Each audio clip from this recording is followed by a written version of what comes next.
never let me down. No, no, keep on.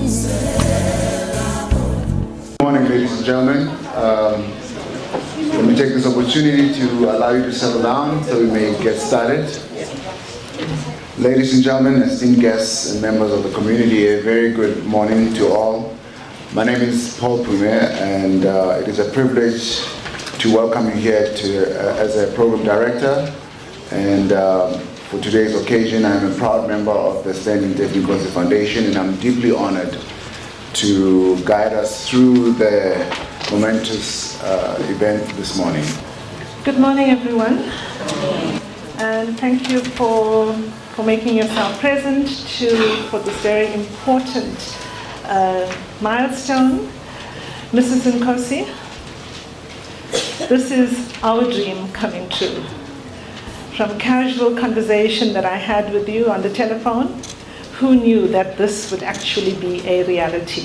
In the beginning, if you know that the history of the hospital and how we came about to be here today, is that we were deeply despondent because we could not provide services to children that were deeply in need. But God provided us light in the form of the Stanley and Daphne Foundation. So we thank God, Ma, for you being the light to those that are hopeless. As a university, we say thank you so much, Mrs. Nkosi.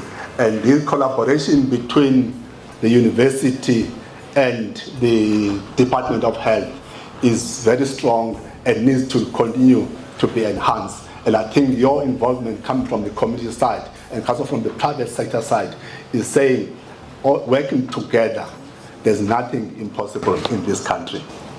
I just want to talk about, the spirit of giving, of volunteering for the benefit of society. It has always been with me and my family. Life is priceless. It doesn't matter how much you have. When you are in that bed about to meet your maker, money means nothing. With this research center, we hope to motivate health professionals to continue to put their heart out and dedicate themselves to their research. As a family, we do not want another family to suffer this amount of heartbreak due to lack of information or insight. In the same breath, research that is not consumed or used is the same as no research at all.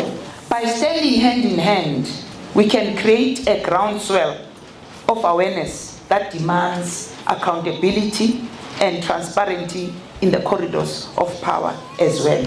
But let's not forget that it starts with us as the communities that actually use this institution. Let us not forget the heroes of our healthcare system, the midwives that actually gave birth to some of us at home, our Mrs. Zingitwa. Let us not forget the Masisulus that were working here. Let us not forget Osizanele Mbeki, who is still alive today, who was both a social worker and a nurse in this institution, in this very building.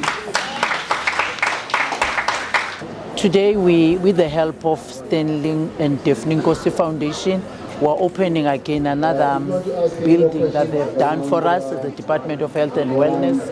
I'm sure you can see on my left-hand side there is a building that was the first phase of what they did to treat hematology, Center of Excellence.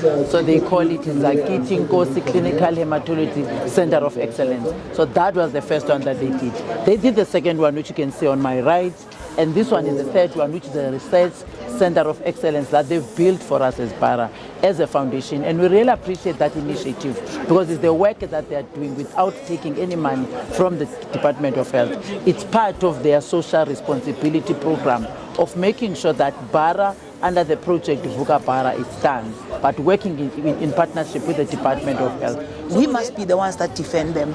We must be the ones that make sure that they get the services that they're actually looking for. For us, we are saying we want to make a difference in our own lifetime, the little bit that we can, in making sure that we change the narrative of making sure that we look after ourselves, because we can't expect other people to look after our own. It starts with me and you.